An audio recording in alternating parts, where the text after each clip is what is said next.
Assalamualaikum warahmatullahi wabarakatuh. Apa kabar siswa sekalian? Semoga selalu dalam lindungan Allah Subhanahu wa Ta'ala. Meskipun masih di masa pandemi COVID-19 ini, namun semangat belajar terus berkobar. Salam literasi. Kali ini kita akan membahas materi teks eksplanasi tentang struktur dan kebahasaan teks eksplanasi. Setelah pembelajaran kali ini diharapkan kalian mampu mengidentifikasi struktur teks eksplanasi dan mampu menelaah kebahasaan teks eksplanasi. Sebagaimana halnya jenis teks lainnya, teks eksplanasi juga memiliki struktur. Teks eksplanasi dibentuk oleh 3 bagian. Pertama, identifikasi fenomena. Bagian ini berisi tentang identifikasi sesuatu yang akan diterangkan. Hal ini bisa terkait dengan fenomena alam, sosial, budaya, dan fenomena-fenomena lainnya. Yang kedua, proses kejadian.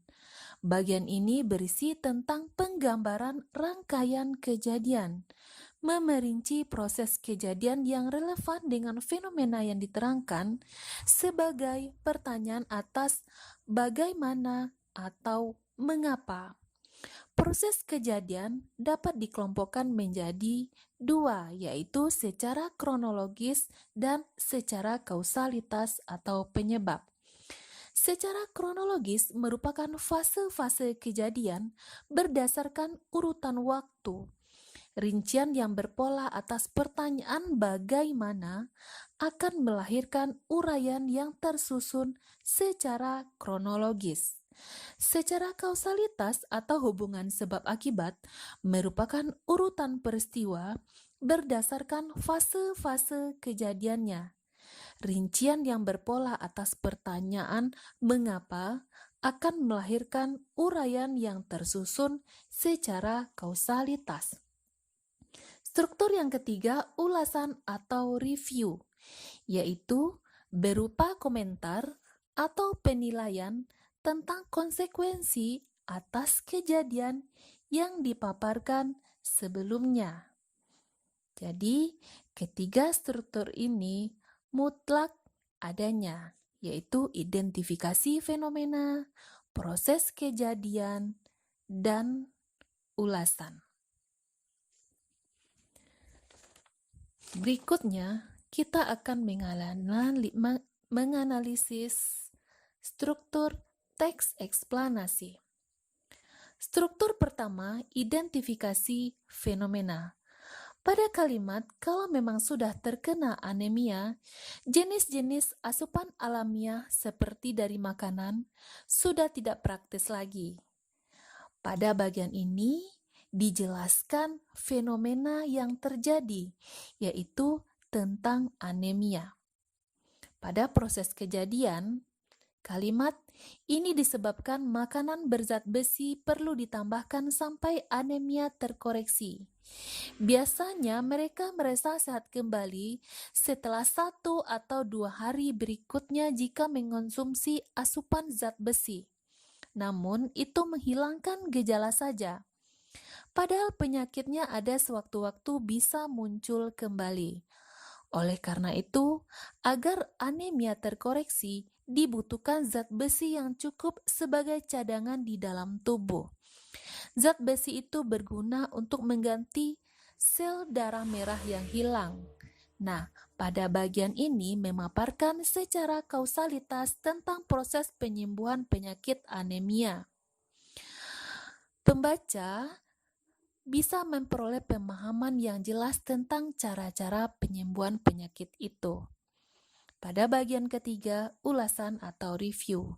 Kalimat biasanya asupan itu terus dikonsumsi selama 1-3 bulan sampai anemianya terkoreksi betul. Nah, berdasarkan penjelasan tersebut, jelas Ketiga struktur teks eksplanasi harus terdapat pada sebuah teks eksplanasi. Berikut kita akan membahas tentang kebahasaan teks eksplanasi.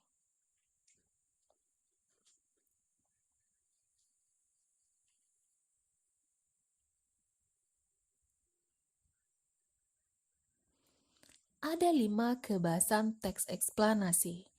Yang pertama, konjungsi kausalitas, yaitu sebab, karena, oleh sebab itu, sehingga.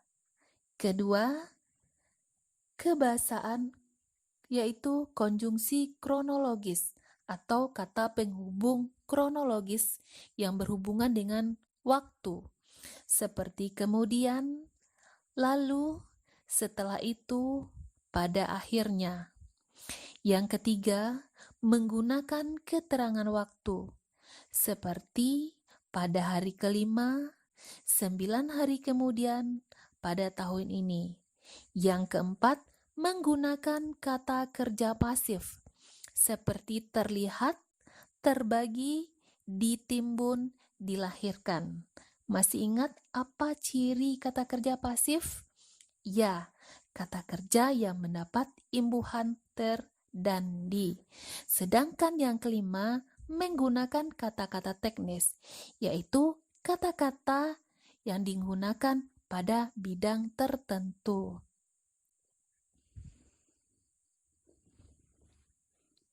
Perhatikan contoh berikut.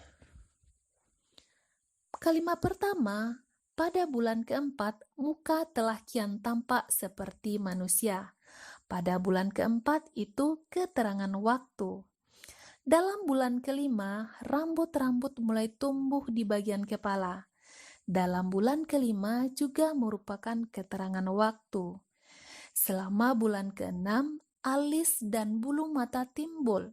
Selama bulan keenam juga keterangan waktu. Setelah 7 bulan, fetus mirip kulit orang tua dengan kulit merah keriput. Setelah 7 bulan, juga merupakan keterangan waktu. Selama bulan ke-8 dan ke-9, lemak ditimbun di bawah kulit sehingga perlahan-lahan menghilangkan sebagian keriput pada kulit.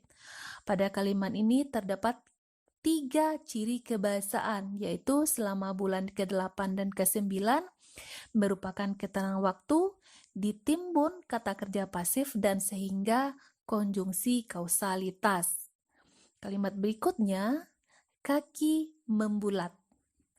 Kuku keluar pada ujung-ujung jari. Pada 2 kalimat ini tidak ada ciri kebahasaannya, sedangkan pada kalimat terakhir, rambut asli rontok dan terus sempurna dan siap dilahirkan. Dilahirkan merupakan ciri kebahasaan teks eksplanasi, yaitu kata kerja pasif.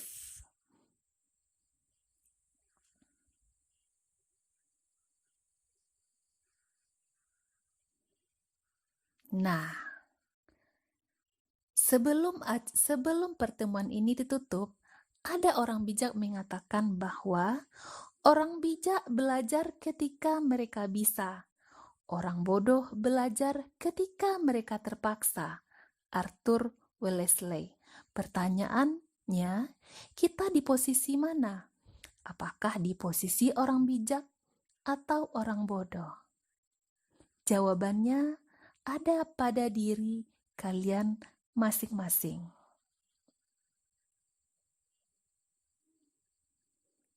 Semoga bermanfaat.